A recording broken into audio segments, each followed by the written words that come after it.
Hello out there.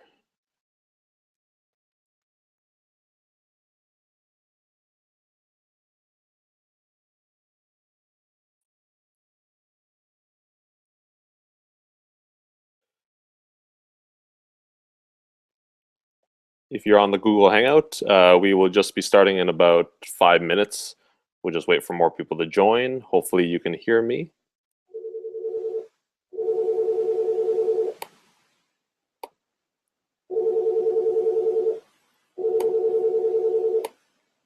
Hello out there.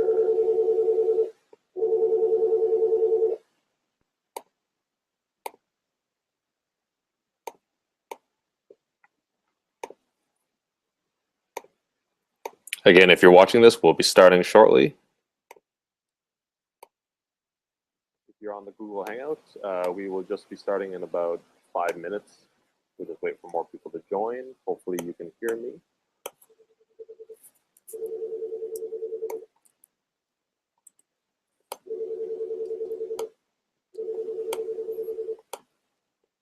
Hello out there.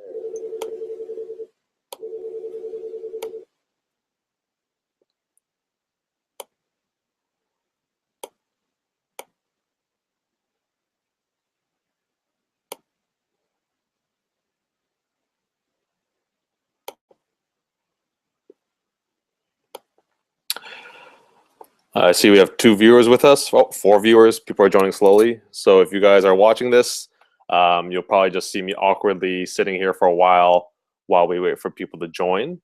Now, if you guys are watching this on the YouTube, the kind of video below my class, there is one thing I didn't realize that you guys can't actually interact with that video. So you guys can also try. You guys can also try the other link that I just sent out. Let me see if I can find it here for you guys. Um,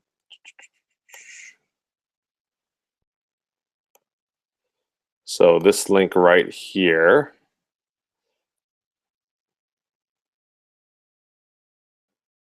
I know that's not an easy link to find.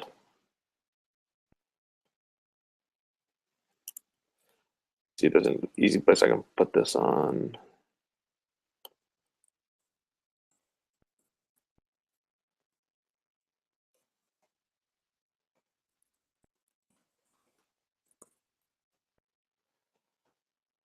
Okay, if you guys are joining us, we'll be starting shortly. Just have a little bit of patience. We're just waiting for people to join. So, again, people will just awkwardly be watching me type on my computer and repeat this message over and over again. So, uh,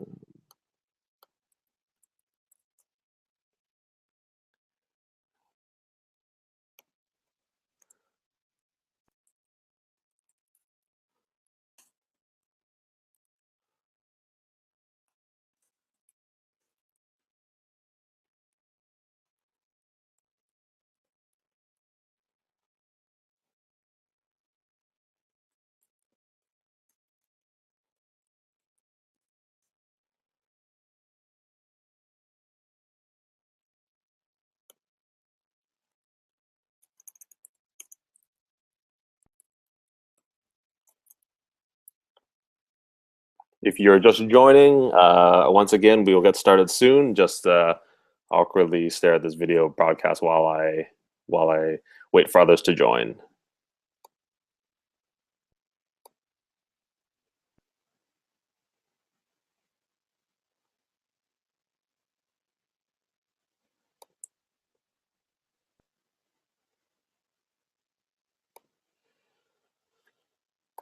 Okay, again, if you guys are on this Google Hangout and you are viewing this just from my little YouTube video on the tutorials website, the unfortunate thing with that is you can't interact with me. You can't ask me questions. So I just posted a link to the actual Google event. So if you guys have a Google account, actually not even if you have a Google account, you should be able to do this regardless of if you have a Google account. If you go to tutorials, so caseylee.com/tutorials, let me show you that, guys. So if you go here to the website, so caseylee.com/tutorials, what you should be able to do is right here in this little gray box where it says where we are in the syllabus, you'll see there's a Google Hangout event link. So if you click on that, you should be able to actually get to a more interactive version of this Hangout. It's not just watching me talk, you'll be able to type in questions as well. So yeah, so if someone can try that out actually and type me a question, that'd be great. I'd like to know if the question and answer feature is working. So again, those of you guys just joining us, there is the YouTube video kind of link that I sent at the bottom here, but I just realized that that is not very interactive. So if you scroll to the top and you go to Google Hangout event and click on that, you should be able to ask a question, be able to type it in. Now there is a bit of a delay. I was just testing this out with my friend, and I think there's something like a 3 to 4 minute, not 3 to 4 minute, maybe 2 to 3 minute delay between me talking live and you guys actually seeing it. So if I don't get to your question right away, that's probably why. Or if it's a question that I feel is more suitable that I answer towards the end, or maybe even in person, then we'll do it that way as well. Okay, so if somebody can try that out and just ask me a question, just type in a question, that'd be great to know if that's actually working or not. Oh, and it looks like it is working. Somebody did write test, so that's good. So it looks like that's working really nicely. And I'm also assuming that you guys can hear my voice okay, so that's good. Again, those of you just joining, we'll be starting in a couple minutes. I know people are oh, there is a pop-up in the YouTube video telling people to go to the Hangout. Okay, so Jonathan just messaged me saying that there is a pop-up in the YouTube video, again, that YouTube video link that tells people to go to the Hangout. So again, those of you guys just joining us, we'll be starting very shortly. I know people are kind of just coming out from class, need to go find their internet connection, and need to get connected and get started. But in the meantime, if you guys are watching this via the YouTube video, like YouTube video, it's not a real YouTube video, but there's that YouTube link that I posted underneath the class schedule. Apparently, if you hover on that, there is a pop-up that says join or go to the Hangout itself. So if you go to that, you'll be able to actually interact and ask questions through there. If you guys have any questions during this this Hangout. So far, it looks like things are working, which is good. You never know with technology. So I thank you guys for putting up with this. Again, I had to be out of town, and so it's nice that there's still the enthusiasm to continue the learning in the course. So sit tight, guys. We'll just wait for a couple while. I still see the number of viewers upping every couple seconds here, so we're gonna wait a little while for that to happen. In the meantime, if any of you guys do have any questions right now to kill some time, that's fine. You can send those questions my way.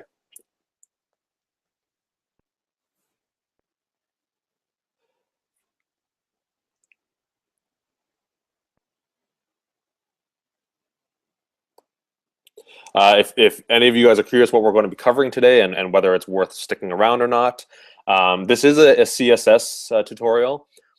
So we covered some basic CSS and we covered some basic HTML. So this is going to go a little bit further and enhance your CSS skills. The thing about CSS, it is something that requires a lot of practice. So this is just stuff that I've kind of little tips and tricks that I've garnered up over the past couple of years. So I'm going to kind of do a little bit of a workshop. It's not as structured or as planned as the in-person lectures. So you have to forgive me if I'm a little bit all over the place today. But I didn't want to dive into the Web 2.0 stuff, which we're covering next week, without me being in person with you guys. I think that's some pretty important stuff to learn. So, I mean, if we had technical glitches or stuff like that, I didn't want to lose people there. So.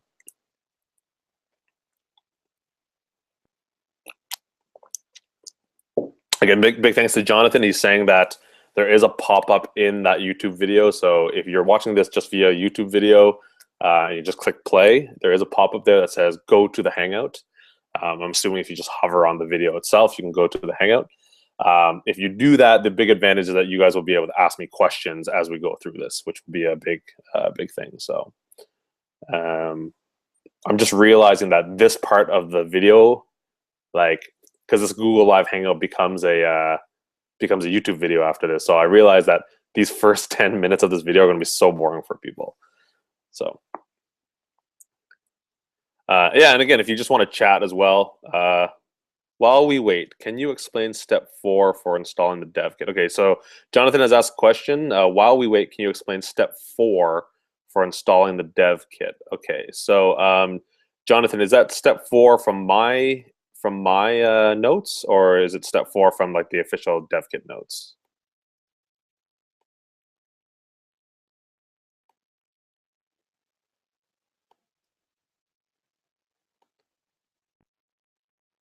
We'll just wait for that. Okay, so dev environment setup.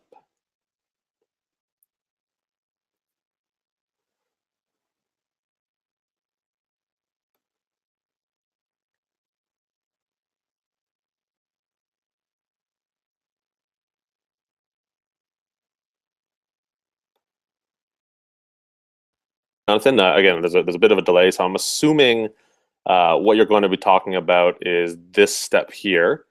Again, those of you just joining us, we're just waiting for other people to join. We'll probably get started about 5:40. Oh, no, so the official dev kit notes. Okay, so I'll get into that. So those of you just joining, we're waiting. We'll probably get started in about 3 minutes. In the meantime, Jonathan has just asked a question about step 4 in the official dev kit notes. So let me just bring those up. Let's see here.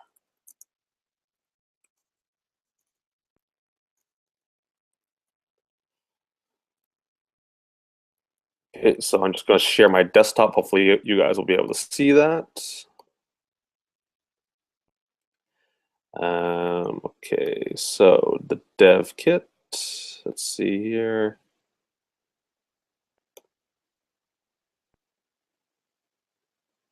Run installation scripts. Okay, so again, this is just, for those of you just joining us, this is a question about the dev kit, step 4. So what that is, so it's this entire step here. So what this is going to do, Jonathan, is this is basically a bunch of scripts that you have to run to basically, it's almost like painting your installation of Ruby. So you have an installation of Ruby that's sitting on your machine and it needs some extra components. So to kind of like paint that install of Ruby, you have to follow these steps. So what the first step does, this Ruby DK RB init, is this this basically goes and finds versions of Ruby on your system.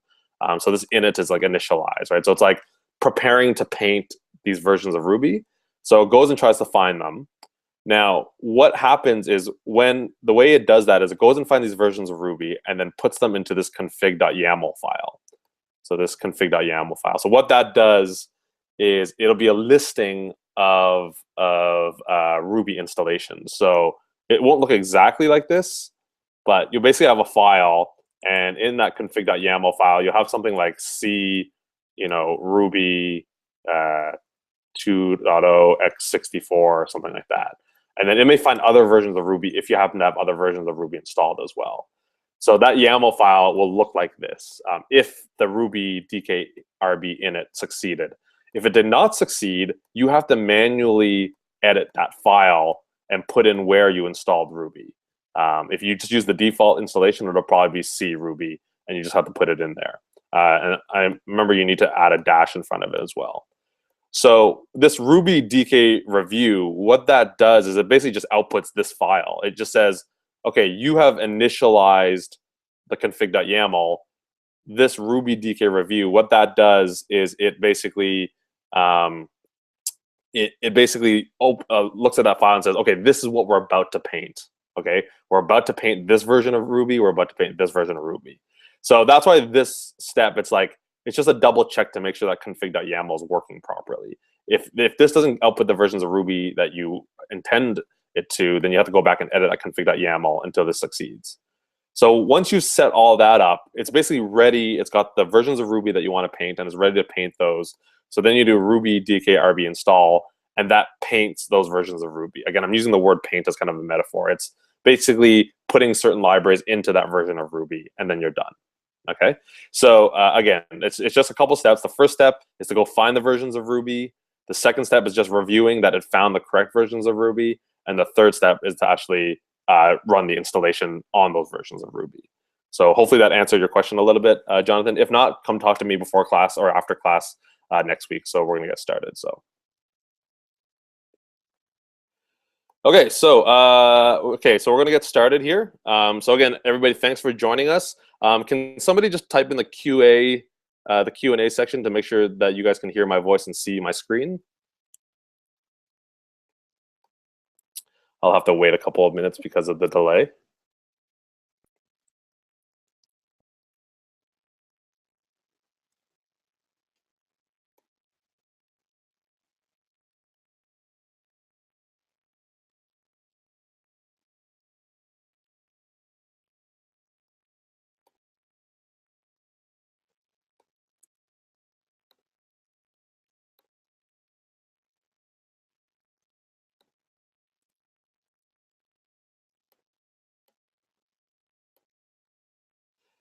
Okay, I'm just going to assume that people can hear me, and hopefully if you guys can't or you can't see my screen, just type in the Q&A. I will keep as good an eye as I can on the Q&A to see if you guys have any questions. Okay, so guys, today what we're going to talk about is we're going to talk about some CSS. We're going to kind of improve our CSS skills. In class, the best we've done is, we've kind of colored backgrounds, we've colored the text, we've made font sizes bigger, we've changed the font a little bit, but we didn't really get into any kind of fancy CSS, right? Like ideally, what you want to be able to do is, create your favorite websites, right? Be able to create something that looks like your favorite website, right? I mean, obviously TutoRails is not your favorite website. It's not exactly the most beautiful website, but you might have some questions about, how do we style, certain things here? How do we get this gray box around things? How do we, create, circular images? How do we create these links that look kind of like buttons? Things like that. This is probably not the greatest example, to be honest. Let me go to ByteSite. So ByteSite, there's a bit more going on here. How do you, place an image next to another image? Here we have an image that's side by side with some text. We have some fancy looking buttons here, kind of 3D looking buttons. So we'll kind of go over a lot of that kind of stuff. Some stuff that won't be covered. I mean, you see some animations here, things sliding in. That's not CSS. Well, it could be CSS, but I'm not using CSS to do that. So that won't be covered. And we'll see how far we get. And if you guys have questions along the way, this is more of an informal lecture, so please feel free to ask those questions as we go. And yeah, so we'll cover some of that stuff. If you've been doing CSS a lot of your life, probably a lot of the stuff will be repeat to you. So what we're going to do, guys, is we are going to actually do this with the application that we've been building. So up till now in class, what we've done is we have the test app, right? So let me just bring up my terminal here. Let me just bring it up to the top of the page here. So what we have, guys, is somewhere on your machine, you probably have a dev, a Rails projects, and a test app. We did this last week by running Rails new test app, and that got created. If for some reason you guys are not at that stage and you still want to kind of code along, again, this doesn't require Rails per se. You could just use your HTML files and your CSS files, very similar to what we did with the Happify. What we did with the Happify project. So if for some reason your Rails server isn't working or it's not running yet, what you can do is just create some HTML files, create some CSS files, and we'll go from there. Okay. So what we're going to do is we're just going to fire up our Rails server. Okay. So if you guys can log into your test app, cd dev Rails projects test app, and then again we learned this last week, Rails S. Okay. So if you guys can just run that. While you guys are setting that up, I just have to reset my code here. Let me see here.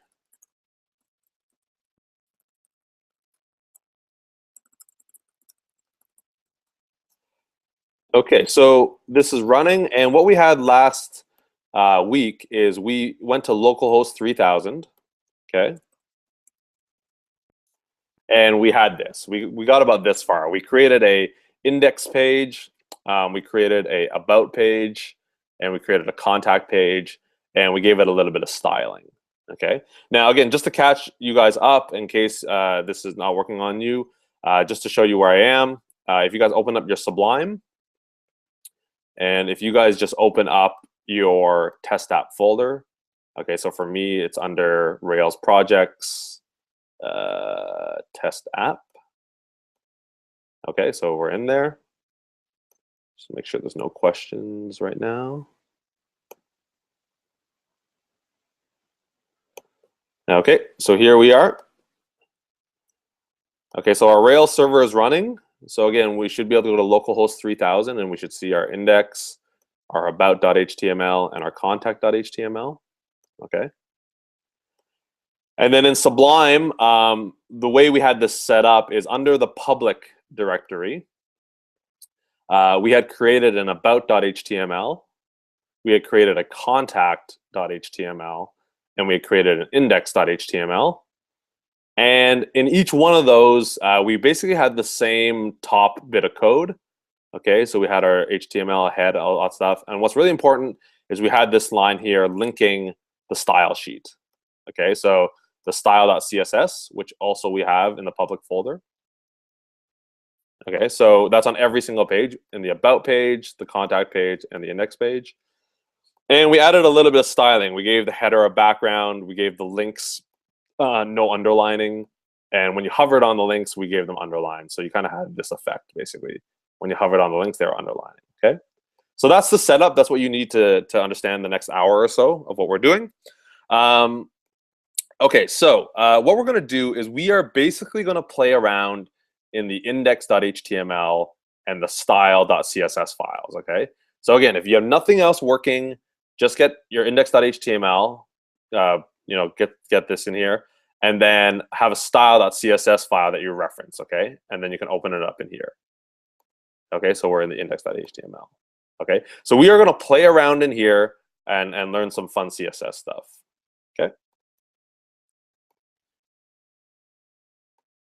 Okay, so what we want to do is I just want to comment out this code here, just so we have our little playground. Okay, just so we can like do some fancy stuff and not kind of ruin the code that we originally had there. So if you guys don't remember how to comment HTML code, what it is you just have to surround the code that you want with these comment tags. Okay, so I want all this stuff here to be commented. So before it, I do a less than, exclamation mark, dash dash. Okay, so make sure you type all that without spaces. Less than, exclamation mark, dash dash. And then you end that with dash dash greater than. Okay, so everything between those two tags is commented out, which means it's just ignored by the browser. Okay, so less than, exclamation mark, dash dash, and then dash dash greater than. Again, if you guys are using Sublime, you can also do that by highlighting it and hitting on a Mac command /. Okay, so it looks like this. That's a /. Command /. On Windows, you can do control / and it'll comment it. It's pretty handy actually. So you can highlight stuff and uncomment it just by hitting that shortcut and comment it just as the same. Okay. Long story short, you just need this to start it off and this to end it. Okay, save that and go back to your browser. And if you refresh the page, it should be empty now because we basically have no code in there anymore. No code in the body. Okay. Okay, so let's get started. So the very first thing we are going to cover is something called the box model. Okay, CSS box model. If you guys want to read up more on this, again, W3 Schools is a great reference. Okay, so if you type CSS box model, if you Google it, I think the first hit is W3 Schools. They'll talk about it here, and I'm going to talk about it as well. I'm going to teach you this. Okay, this is one of the biggest things you're going to learn in CSS is this box model. Okay, so all right. So the way we're going to learn this is what you have to understand about the box model is that the box model only applies to elements that have a certain type. Okay, they have a certain display type. Okay, so we're talking about the box model, and it only applies to elements, okay, that have a certain display type. Okay, so what do I mean by that? So they have a certain display type. Type this out so it's clear for you guys. Only applies to elements that have a certain display type. And the most common ones that it applies to, okay, are anything with display type block or display type inline block. Okay, there are other elements with other display types that this applies to, but if your element does not have a display block or display inline block, okay, everything that we teach you here probably won't work. Okay, you'll probably try to add some padding or add margins or add borders, and it won't really work the way that this box model works if you don't have this. Okay, so the question is, I said it only applies to elements that have certain display type. Well, what elements have that display type? It turns out that elements can basically be turned into that display type. Okay, so if you have a link, okay, if you have a link, by default, it's not display type block and it's not display type inline block. It's neither of those. So by default, if you have a link, everything that I'm about to teach you doesn't work. So the very first thing we have to do to use the box model is convert certain types into these display types. Okay, that's a lot of wording. Let me show you how that works. Okay, so in the body here, okay, what I want you guys to do is just type a regular link. Okay, so we're going to do a tab, right? So that gives us the link tags. Okay, so a tab. And then I'm going to just add a link to Google. Okay, very easy site to reference. Okay, and I'm just going to put the text Google. Okay, so we have a link. We've done this before. Nothing new here, right? Okay, so we have that link Google. So if I go back to my browser and I refresh the page, I have a link Google, right? Okay, so there's the link Google. Now, before we proceed, I just want to do one thing that's not related to what we're talking about, but it does help illustrate what we're about to talk about. And Google Chrome actually applies some default CSS to a lot of elements. And one of the things it does is it applies a margin around everything. So before we move on, if you go to your style.css, okay, we have H1 here, we have anchor hover. What I want you guys to do is put body. So we're going to apply a CSS rule to the body. And you're just going to do margin is 0, just 0, okay? And save that. Okay, so body, margin 0. Okay, so we added a link, okay, to Google, and we also styled the body to have a margin of 0.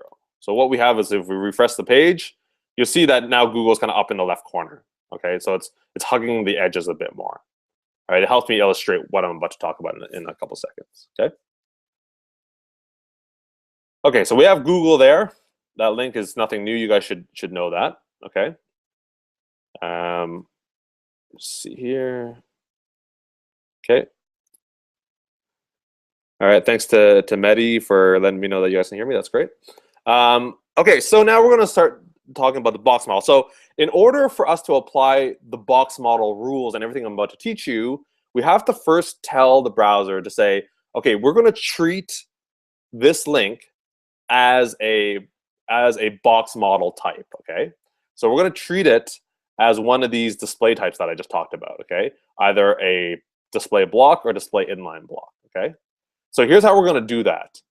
We're first going to add a class to that anchor tag. Okay, so this shouldn't be new to you guys. So we'll call this, let's call this button link. Okay, because it's going to look like a button when we're done with this. Okay, so button link.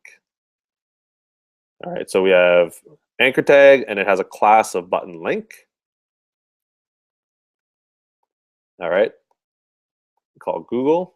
Now save that and refresh your page, and you'll see nothing's really different. Okay, I mean, all we've done is added the class, so nothing's changed there. And now we're gonna add some CSS rules to that class. Okay, so just below on your CSS, let's talk about the button link class. Okay, we're gonna add the button link class here.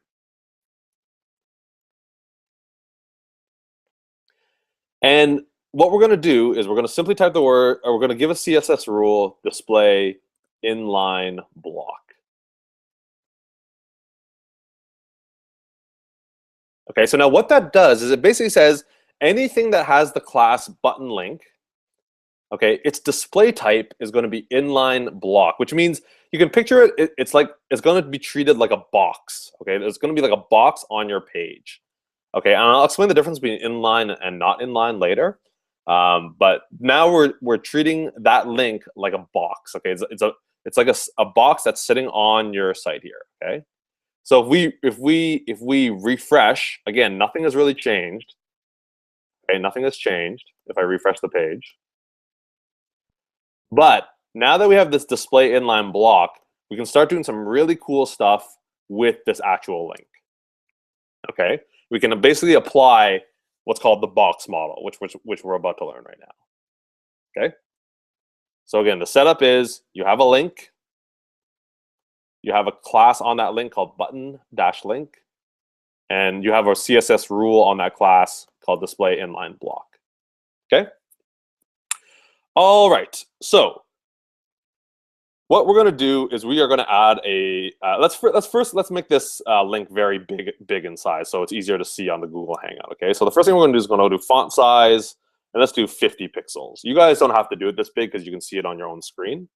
But I'm going to do a 50 pixels just so it's easier to see for this Google Hangout. Okay. So the link is massive now. Okay. Now what I'm going to do is I'm going to add a border to this. Okay, so I don't know if we went over this before, but we're going to add a border. Now borders can be specified a lot of different ways.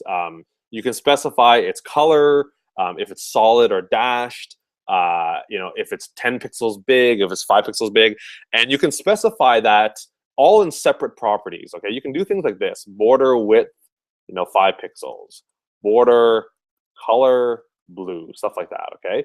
But there's a shortcut to this, okay? There's a shortcut where you can just kind of specify all your properties at once. And the way you do that is you just do border, okay? And then there's 3 arguments that you're going to pass it, okay?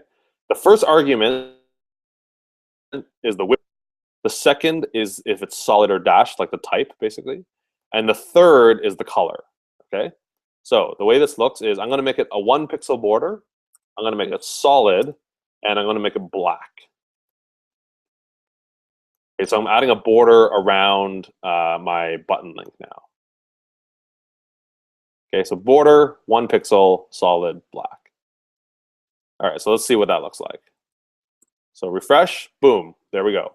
Now, it may be a little bit hard to see, but there is a border on the top and the left. It's just kind of hugging the browser, but obviously it goes right around, it goes to the bottom and to the right side. Okay, so we have a border that's surrounding this Google link. Okay. Now, what you need to know about fonts is that fonts, like when you type in Google, like here you have the word Google. Okay. The font isn't always exactly what you see, because like you can see like the top of the G, is a little bit removed from the border, and the bottom of the letters are a little bit removed from the bottom of the border here. But if you actually highlight that text, you'll see that the border goes right to the highlighting of the text, right? And that's because each letter actually takes up more space than what you just see. It's not just the O here. This O actually takes up this entire block of space here, okay? So the reason I'm saying that is you can see that basically what's happening here is the border is hugging up right up next to the text itself, okay? It's like smack up right beside it. There's like no space between the text blocks and the border. Okay, and we'll get into that. Okay, there's no space between the text itself and the border. Okay. Now we can play around with this border a little bit. We can make it really fat if we want. Okay, so we can say the border is 10 pixels, let's say. Okay, so 10 pixels. Now if I refresh the page, you see the border got really fat, right? Okay, so the border is very fat. We can make the border 50 pixels if we want. We can make it really big. Okay, very big border. But as you can see, the border itself is still hugging up right next to the text. Okay, there's no space between the border and the text. Okay, so we are going to introduce what we call padding. Okay. If you couldn't hear me clearly, that word is padding. And what padding is space between the content and the border. Okay, so in this case, what we've done is the border is the black border here, and the content is the link. The link is Google, right? That's the content. Okay, so we want to get some space between the border and Google itself, okay, between the content and the border. All right, so the way we do that is we can specify this as 4 separate properties if we want. You can have padding on the top, you have padding on the bottom if you want, you can have padding on the right, you can have padding on the left, okay? And these could be different values, say 10 pixels, 20 pixels, 30 pixels, 20 pixels, something like that, okay? You can do that, but there's a shortcut for this as well. And the shortcut for this, you'll find, is used in a lot of CSS rules, okay? And what you can do is, rather than doing top, bottom, right, left, things like that, okay, you can specify all 4 arguments, okay, just by writing padding. Rather than writing padding top, padding bottom, padding whatever, you can write them this way. Now, it's very important you understand what the order of this is, okay? If you pass 4 arguments to padding, okay, the order is this: top, right, bottom, left. If you have trouble remembering that, just picture you going clockwise, okay? Or yeah, clockwise. So you're starting from the top, right? Not what is it? Not like Drake, not starting from the bottom. We're starting from the top, and we go clockwise around. Okay, so top, right, bottom, left. Okay, top, right, bottom, left, counterclockwise. Okay. Now that's if you pass it 4 arguments. If you pass it 2 arguments, okay. I forgot to mention, by the way, these arguments are space separated. Okay, there's spaces between them. If you pass it 2 arguments, what you're doing is you're doing just the top and bottom, and then the left and right. Okay, so basically what you're saying is like the top and bottom will both have 10 pixels, for example. Okay. And then the left and right. So this helps if that the top and the bottom are the same and the left and the right are the same. You only have to pass 2. And the other way to do this is just pass a single argument. And if you pass a single argument, then it's all 4 sides. Okay. So I'll show you examples of this. Okay. So padding, if I pass in 4 arguments, this is what it looks like. So the top would be 10 pixels, the right would be 20 pixels, the bottom would be 14 pixels, and the left would be 10 pixels. If I only pass in 2 arguments, it would look like this. Okay, so the top would be 10 pixels, and the bottom would be 10 pixels, and the left would be 20 pixels, and the right would be 20 pixels. And then if I did it this, then the top would be 20 pixels, the right would be 20 pixels, the bottom would be 20 pixels, and the left would be 20 pixels. Okay, this top, right, bottom, left, you'll see a lot in CSS. Okay, so you want to get used to that. Whereas top, right, bottom, left, if you pass all 4. If you only pass 2, it's the top and bottom and the left and right. If you only pass 1, it's all 4 combined. Okay, sorry, not combined. All 4, like each individual one would be the same value. Okay, so that's the 4 ways you can, the 3 ways you can specify padding. So let's actually see this in action. Okay. So I'm going to leave this up on screen just for a little bit so you guys can see it.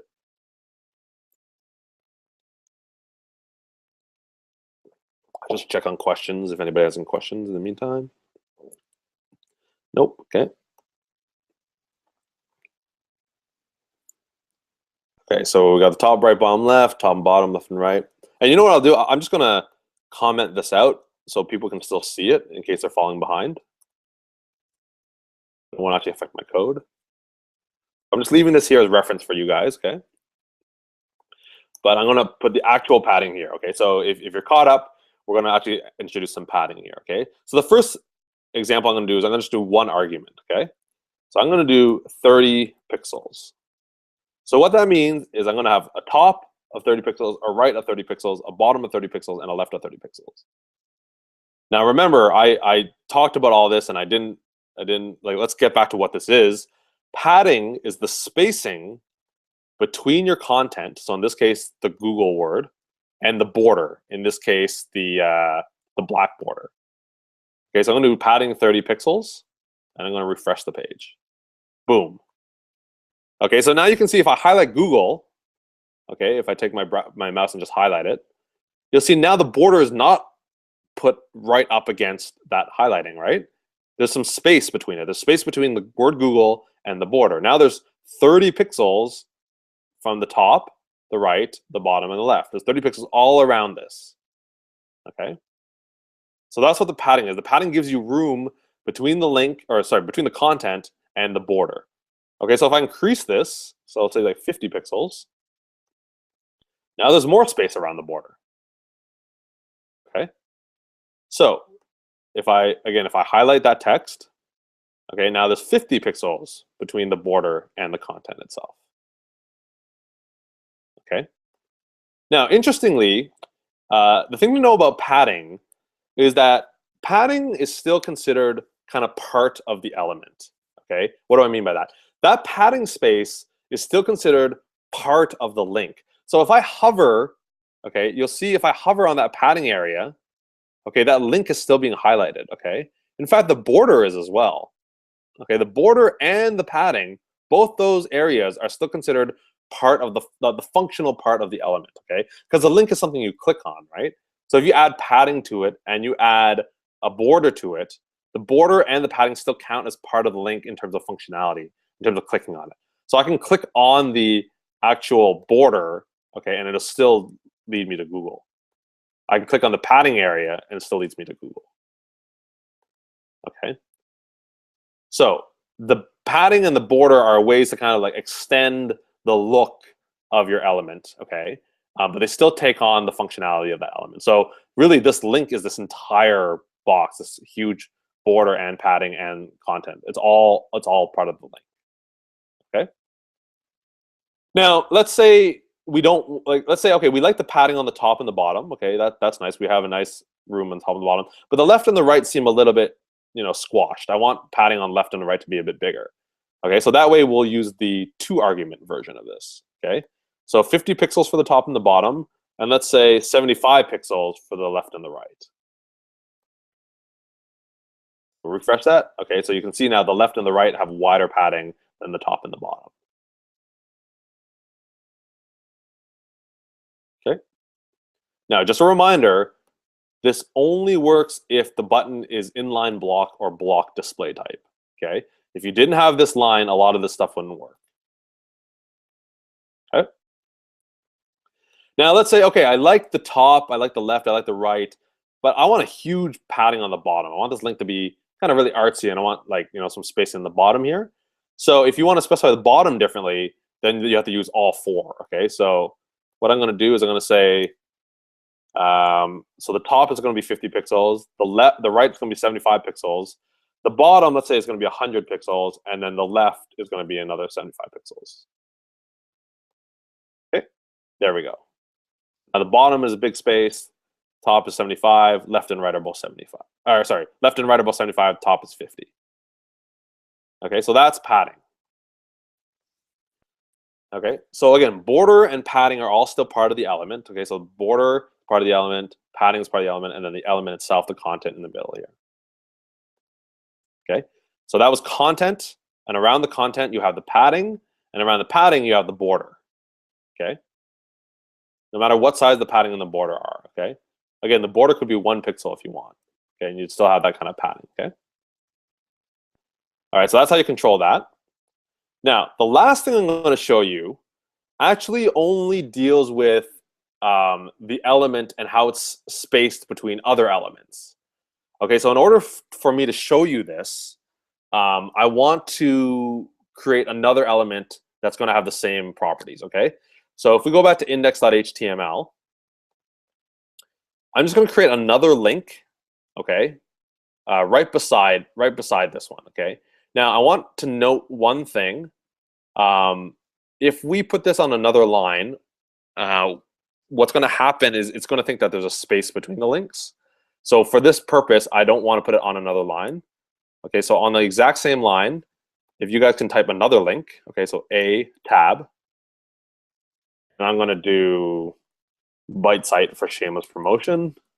Okay, give it a class, the same class. Okay, so button link, and then just put the content in bite site. Okay.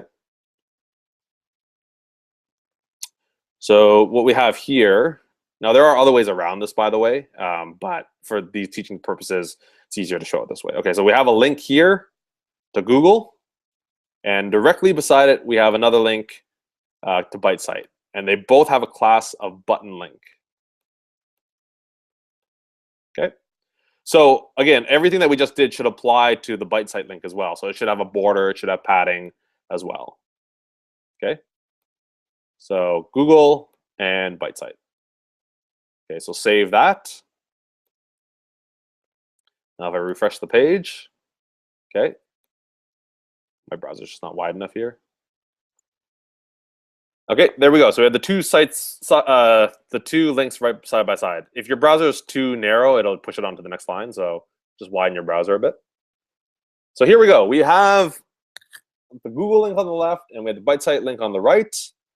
Okay, they're right. As you can see, they're right smack side by side with each other. Like, in fact, they're so close to each other you can't really tell where one begins and the other starts, right? Okay. So I'm just going to make these smaller, okay, just so we get more practice with padding and just so it's easier to teach this, to be honest, okay? So you guys go back to the style.css. Let's reduce this padding. Let's make the padding 25 pixels all around. Okay? And let's reduce that border size. Let's reduce the border size to like 10 pixels, let's say. Okay, so 10 pixel border and 25 pixel padding. Okay. And I'm just going to copy this up to the top so all my code is together. Okay, just copy and pasting here. So border 10 pixels, solid black, padding 25 pixels. Okay. So if we refresh it, okay, just a little bit more manageable here. Okay, so you can see we still have the borders around each one. Okay. And we still have the padding, okay, between the content itself, so between bite site and the border, and between Google and the border as well. You guys probably hear a phone ringing. Just ignore that. Okay, so that's that. Okay, so now we have two links beside each other. Okay, so the final piece to the box model. Okay, we talked about content. Okay, so that's Google and bite site. We talked about padding, which is the space between the content and the border.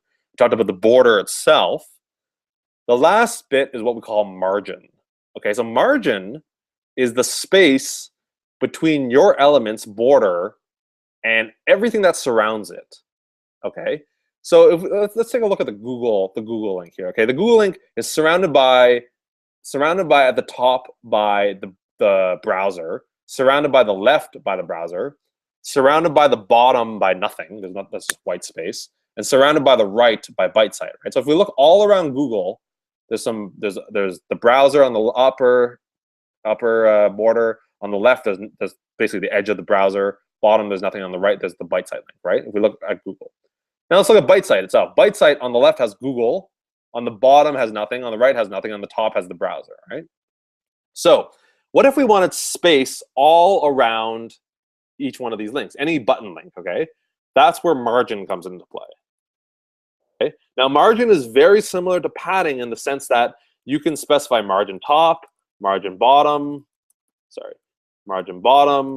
et cetera, or you can just do margin with one argument, which is all, two arguments, which is top and bottom, and then left and right, or four arguments, which is top, right, bottom, left. Again, clockwise, right?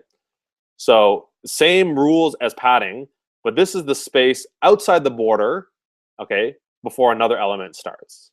Okay, so let's try this out. Let's add say a 20 pixel margin. So what that's going to do, again, is outside the border, it's going to create 20 pixels on the top, the right, the bottom, and the left before any other element can start. Okay, So in other words, 20 pixels before the byte site can start, okay? So let's refresh the page, and there's the margin. Okay, so now there's 20 pixels on the top, 20 pixels on the left, 20 pixels on the bottom, 20 pixels on the right. Now you can see that the spacing on the left looks a little smaller than the spacing between Google and ByteSite, right? This looks bigger, right? Well, the reason for that is that ByteSite is also a button link, so it has a margin as well. So what you can see is that basically this is the Google link. Okay, so you basically have the margin that's all around the border. You have the border, and then you have the padding, and then you have Google. ByteSite is the exact same thing, right? ByteSite has the same margins. So because ByteSite has a margin of 20 pixels on the left, and Google has a margin of 20 pixels on the right, you get this wide space in between here, right? Okay, so you have this space that's all around. Now the margin, okay, the margin, unlike padding and border, the margin is not part of the element. So you see if I hover in the margin area here, okay, if I hover in the margin area here, the link is not activated. I'm not clicking on the link. Okay, it's not until I hit the border or the padding area that the link is actually active. Okay, so that's margin. Okay, so that is the box model. All right, so let's just review here visually. You can find this anywhere online if you Google CSS box model. Okay, so this is what it is. Okay, again, it only applies to elements that have a certain display type. Okay, most commonly block or display block. Okay, and sorry, block or inline block. I misspoke there. And this is how it works. You have the content. Outside the content, you have padding. Outside the padding, you have border. And outside the border, you have margin. Okay. Now, by default, all these are 0. So if you happen to leave out any one of them, they will be 0. Okay, so I'll just leave that up, let you guys absorb that for a little bit.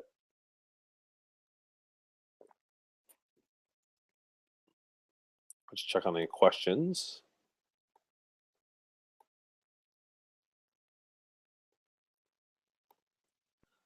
Okay, so left that up. Okay, so whoops.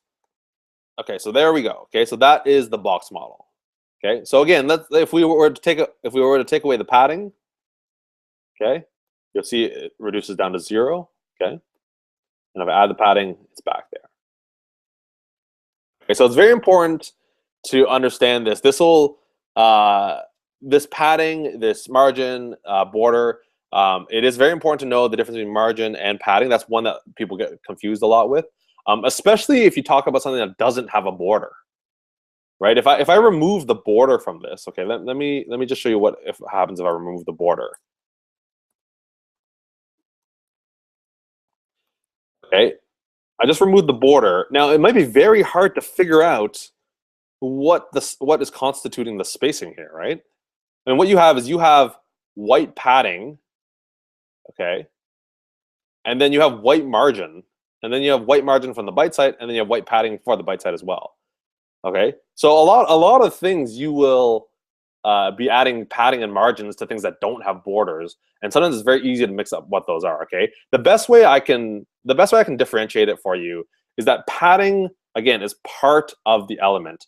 So when I get to the padding area, the link is activated. Okay, so if you want to increase kind of the landscape of your link or your element, okay, then use padding. And if you want to increase the space between elements, you want to use margin, okay? And that space between elements is like a no man's land, right? There's no functionality in between elements, okay? So I'm just going to add that border back, just so you know, okay? Just so you can see it a bit more. Now, with this in mind, this extends a little bit to some other CSS properties, okay? So when you talk about background, why don't we see where background extends to, okay? So if we add a background color, so if we go background dash color and give it, say, a background color of red, okay, you can see that the background only extends to the border. Okay, which makes sense, right? Like it would be weird if the background went into the margin area, right? That would be weird because we talked about margin as being space between elements, right? So that would be a little bit weird, right? To have that space in between there, right? Okay, so there we go. So background color only extends to the border. Okay, so again, if you remove the border, that 0 pixel border. Okay, so you see the padding. Okay, the padding gives us that space to the border. The border in this case just happens to be 0. Okay, and then it's margin after that. Okay, this is starting to look like a really ugly site again. But if you understand these principles, we can get into some really, really cool stuff. Okay, so really quick review. Okay, box model only applies to things that have display block or display inline block. Okay, and then you use the box model for content, padding, border, margin. Okay, now this becomes very handy when we start to lay out a website. Okay.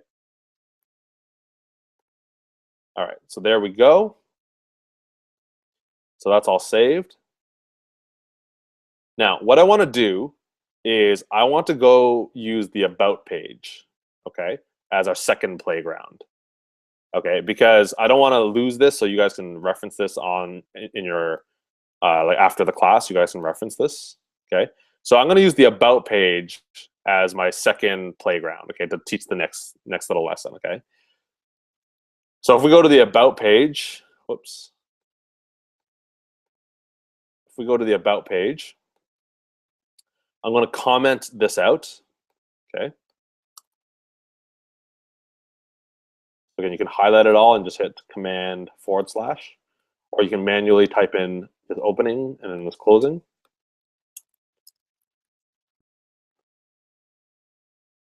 Okay, so if we go to the About page now, about.html, just refresh it, and you'll see it's empty.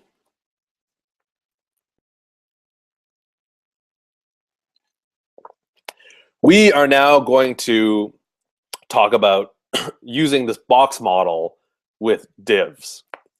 Okay, divs or division tags. Okay, these are div tags, right? Now, the really cool thing about div tags, not the really cool thing, just a matter of fact, I don't know why I called it cool. The thing about div tags is by default, their display is block. Okay, by default. Their display is blocked. So you don't even have to type anything if you type a div, okay? By default, it's just a block. So if you do padding, if you do borders, if you do anything like that, this div by default will be a block, okay? Now, the way this div works is that the content inside, okay, dictates its height unless you specify it, okay? So if I have a div here and I have nothing in it, okay, I have nothing in it, and I refresh the page, you have a div here that's sitting with 0 height, okay? So the height of a div is determined by what's inside it. Okay, so if I were to start typing in here, now the height of the div is basically the height of the content here. Okay, so if I highlight this content, the div is the height of that. Okay, so let me just get rid of that for now. The other thing to know about divs is that by default, their width is 100%. Okay, by default, their width is 100%. So by default, the display is block and the width is 100%. What does that mean? That means you have all the advantages of a box model, and the only thing that's kind of new is that by default, the div takes up the entire width of the browser. Okay, it takes up the entire width of the browser. All right, so let's see this in practice. Okay, so again, you don't need to actually type this because this is a given. This is a default of divs. Okay, divs automatically have a width of 100%. Divs automatically have display block. So what we're going to do is we are going to start styling this div. So let's give it a class. Let's say we'll call it section. Okay, we'll have all these div sections in here. Okay, and what I want you to do is, again, in Sublime, just type lorem and then tab. That'll give you lorem ipsum text. So we have something in the div there, okay? And then what I want you to do is also copy and paste it one more time. What we have is we have two divs of class section with lorem ipsum text in it. Okay. So save that. Just going to get a drink of water. Okay. So lorem ipsum text. So if we refresh the page, you will see that what we have is the width of the div changes with the width of the browser, because that's the width 100%. What you'll also see is that the second lorem ipsum automatically starts on a new line. Okay, that's because the div takes up the entire width. So all that text that's sitting in this div, okay, takes up this entire width. So the next div has to start on the next line. Okay. So these are divs, okay, and they both have a width of 100%, and they both have display type block. So we can start applying those rules here, okay? So div class section. So let's go to the style. Okay. Going to get rid of this commented text.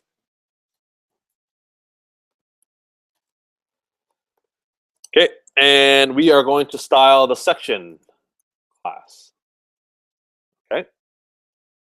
So let's do the exact same order we did last time. Okay, so we did border, then we did padding, and then we did margin.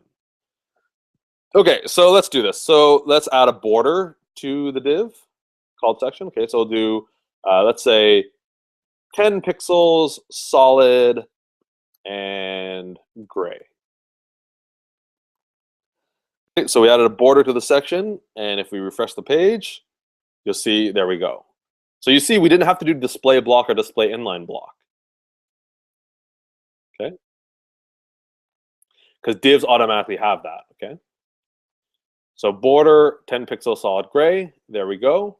Okay.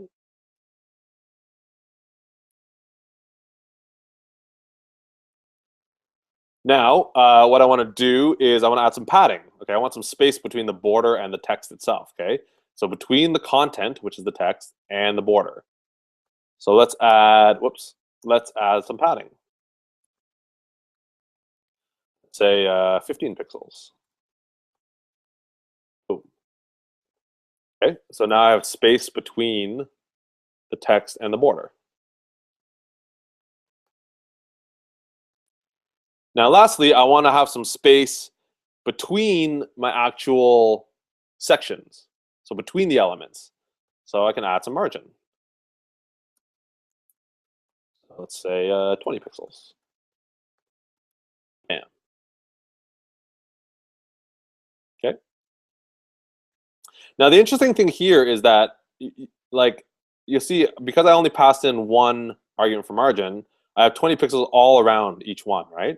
So maybe I don't want that. Maybe I still want this thing to expand the width of the browser, so there's no spacing in between there. Okay.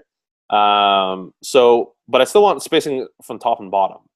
So what I can do is I can say top and bottom is 20 pixels, but left and right is 0 pixels. Okay. So there we go. So that way it's still hugging the left and right, but is now the spacing in the top and bottom. Okay, so that's how you can use a div to kind of section up your website, right? You can start to see it's a little bit like how web like Bytesite is built. So Bytesite is built with this services is a section, it's a div. Okay, and then this next services is this here is another section. Okay, and this is another section, and this is another section. Okay.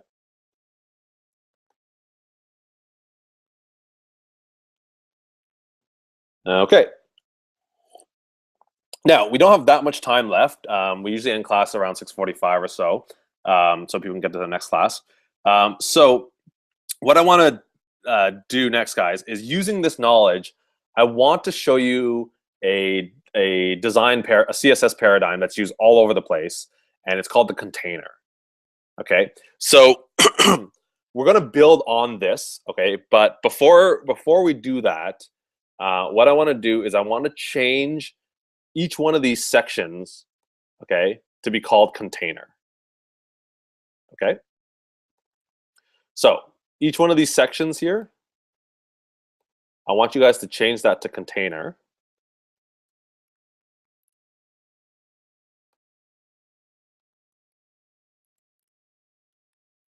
Okay. So rather than section, just call it container. And then change this section to container. Okay. Save it and just refresh your page and make sure it's still looking good.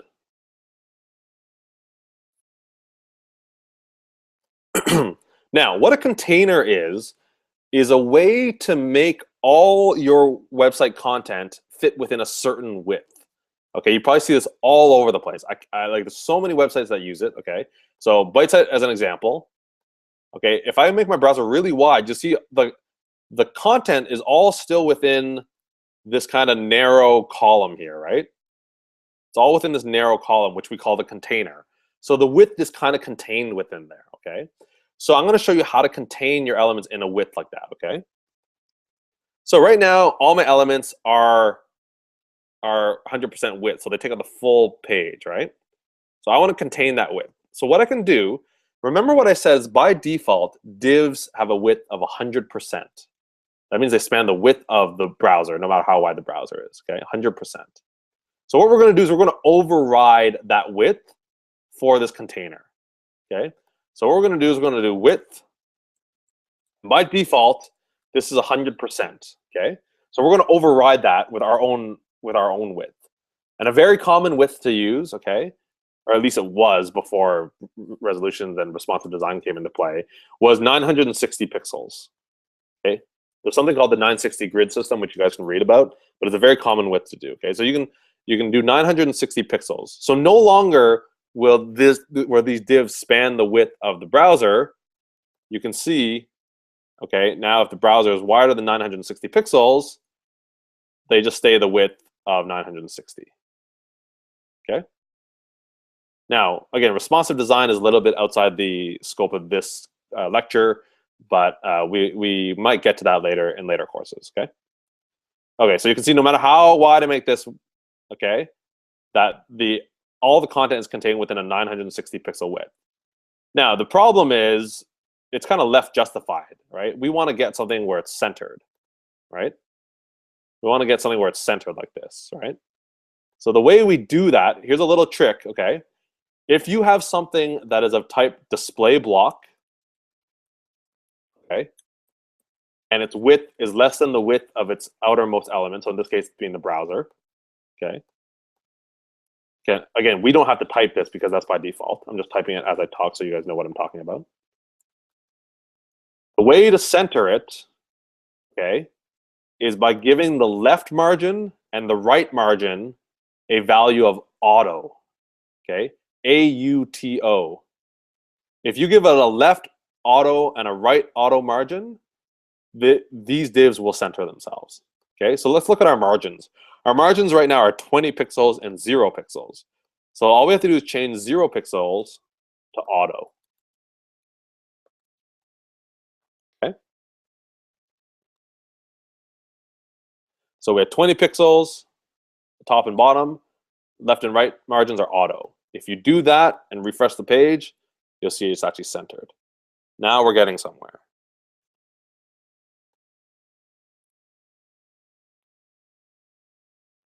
And you know what? I don't even really need a margin between the top and the bottom if I think about it. Okay, if I think about the top and the bottom, you know what? Like if I look at these, for example, you know, there's no spacing between each section, just hard, like right up against it, right? So let's take away that margin. Let's make it 0 pixels. So margin is 0 pixels on the top and bottom, auto on the left and right. Thus auto is the key to centering these divs. Okay, there we go. And really, the border doesn't really make sense. Okay, I mean, the border, if we're actually making a page, we probably wouldn't have borders around this like that. So I'm going to get rid of the border. Or actually, let's make the border 1 pixel just so we can see it as we work, okay?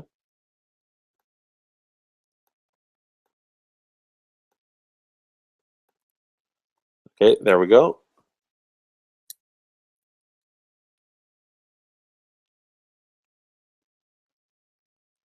Okay, now lastly, I'm going to show you a little trick here. So what you can do is we have a bunch of containers here, right? And we'll have a bunch of them. And each one, I want to have a different background color. Okay, now there is one way I could do this. I could come in here and say div class container, and I could say first, say section, and second section. Okay.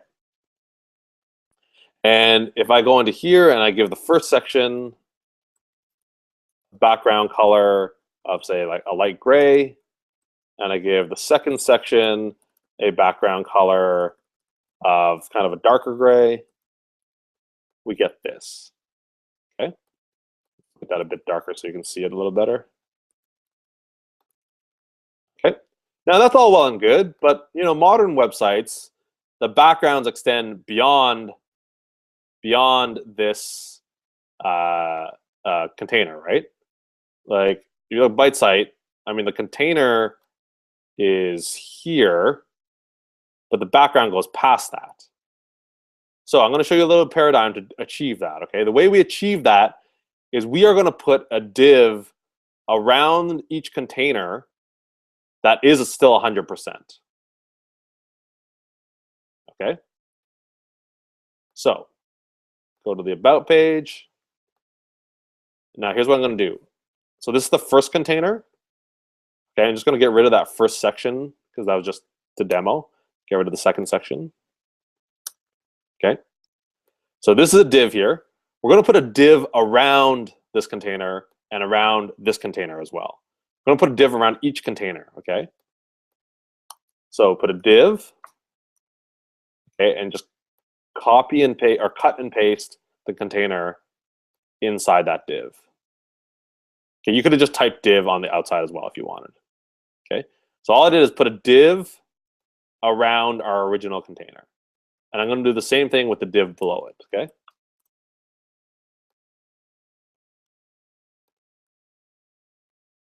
Okay, so now what I have is I have a div on the outside of the container.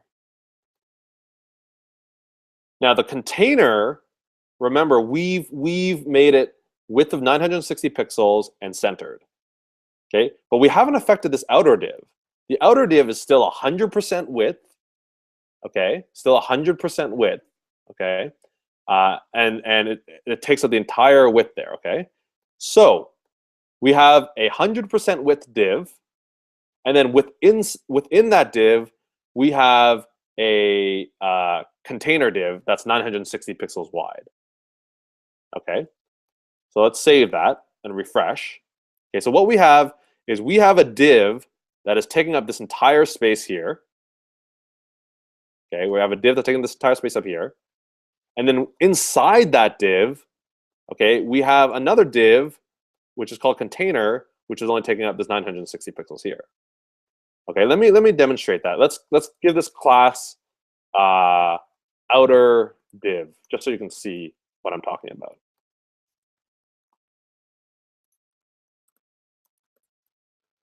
Okay, outer div. So we have outer div and container inside it. Okay. So let me show you what the outer div looks like. I'm just going to get rid of first section and second section. I'm going to give the outer div a 2-pixel border, solid red. There you go. Okay. So what you have is you have the outer div, which is the red border. Okay, and that's just a regular div. There's no width on it. Okay, so it takes up 100%. Okay, and then within that div, you have another div for the container. Okay, so that's what you have there. Now we can style the background of the outer div, okay, to give us what we want. So let's give the top one a outer. Actually, let's call it section. Let's call it main section. We'll call the second one, I don't know, about section or something. Okay, so main section and about section. So the main section, let's give it a background of dark gray. And the about section, let's give it a background of blue. There we go. Now you can see that we have these outer divs, which are highlighted in red. We have the container divs, which have this thin gray border. Okay. The outer div has a background of dark gray, and the outer div of the second one has a background of blue. Okay. Now, obviously, this isn't very pretty. I'm going to pretty this up a little bit. Okay. So what I'm going to do is I'm going to remove the borders. The borders are just there to help you see these divs. Okay. I'm going to remove the borders. So the outer div, I'm going to get rid of that border. And the containers border, I'm going to get rid of that as well. So there we go. They're removed. And let's make any text that's in a container, let's color it white so it's easier to see. There we go. Okay, and then now you can see how you could build out sections from there. Okay, so that is a very common CSS paradigm. Okay, is you have these outer divs for background sections, and then you have these inner divs, which are all sized to a certain width. Okay, the old way of doing this was actually putting a container around each section. It was doing the inverse, actually. You would do a container, and then you have these sections inside a container. Now, that kind of website looks more like this. It looks more like this, where your container, okay, is just in the middle here, all right, and the background is all around it, okay? Whereas this type of website, where you have background colors for each section extending beyond the container, is where you flip that. You have the outer div and the container inside it. Okay, I am just going to clean this up a little bit more, okay? Because outer div is not a very descriptive name. We are going to switch this back to section, okay? So outer div is now section. We have section, and then this specifically is the main section. We have section, and this is specifically the about section. Okay, so save that. And back in your style.css, outer div is just section now. Now, to be honest, we didn't do anything with that. It's just a default CSS, so you could remove that if you wanted as well. Okay, so that is how you play with divs, and that is the box model for divs. Okay, we didn't unfortunately get into fancy buttons, but already this is a big step to understanding how a lot of that stuff works. There is two more things I want to mention before we go. The first thing is, if you're ever confused about what a div is taking up, where its borders are, where its margins are, Chrome's inspect element is your friend. Okay, so if I want to see where this div takes up and things like that in the container and etc., I can right click on it and go to inspect element. Okay, and whatever you have highlighted in this elements view, it'll show you. Okay, so here, if I expand this, okay, I have the outer div and I have the container. Okay, so if I hover on the container, okay, you'll see that it's highlighting the middle section there. Whereas if I hover on the about section, okay, it's highlighting the entire blue bar there. Okay, so if you hover on any one of these, you'll see exactly what it is. Now, what's really cool is that when you click on any one of these, it also gives you the box model for it. It shows you how big the content is, how big the padding is, how big the border is, how big the margin is. Okay, so inspect element can really help you out there. Okay. Lastly, what I want to mention, guys, is that obviously I went really fast over this last little bit. Don't forget, this is going to be a YouTube video that's posted on. It'll be published right after I stop this broadcast. But also, I'll post a link on the TutoRails website.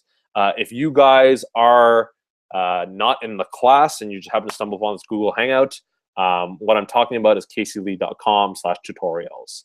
That's www.caseylee.com/tutorials. Okay, Rails. All right.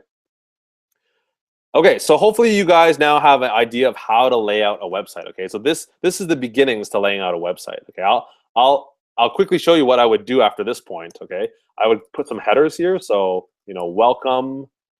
All right, I'd probably surround this in a paragraph tag. Okay. And then I'll probably say about. I put this in a paragraph tag.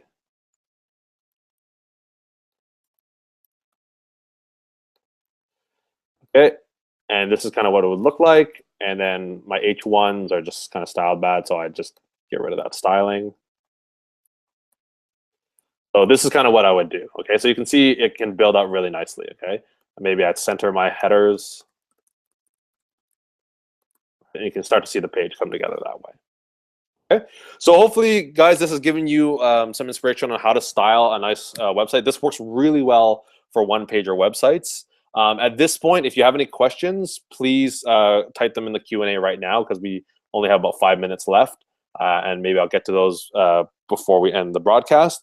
But thanks so much, guys. We will see you in class next week. And again, this code I will post on my GitHub account. Okay, so again, caseylee.com/tutorials. If you go to class log, oh, actually, it looks like I didn't even post it here, but I will. I'll do that right now.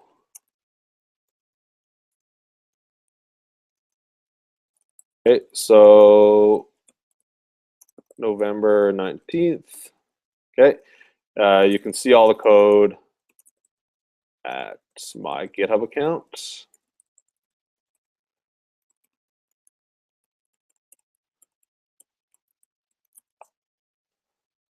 Okay, it'll be sitting right here in the public folder. You'll see all the code in there.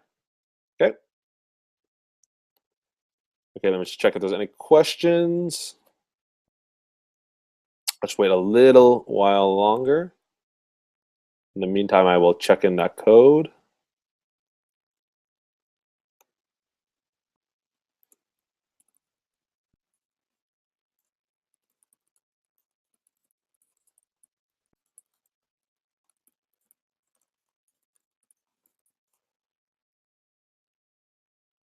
Okay, so that code is available. You guys will be able to see it right now if you want. Okay. Again, this will be a YouTube video if you had any trouble following what I talked about. Unfortunately, we didn't get to some of the other things that I want to get to, which is talking about CSS floats and talking about creating fancy buttons. But if you know the box model, okay, for those links, you can create fancy buttons. It's just a little bit of fancy backgrounds and some shadows and stuff like that. Okay. So it doesn't look like there's any questions. If you guys have any further questions, feel free to email me at casey.lee@gmail.com. Okay, that's again casey.lee@gmail.com. Yes, it is a public address now. People know it. Feel free to email me at that. I'll do my best to get back to you. If there are no more questions, guys, I will see you guys next week. Thanks so much. Let me know how you guys enjoyed this. Send me an email. Let me know if it went well, if the Google Hangout worked out well for you guys. Okay, thanks.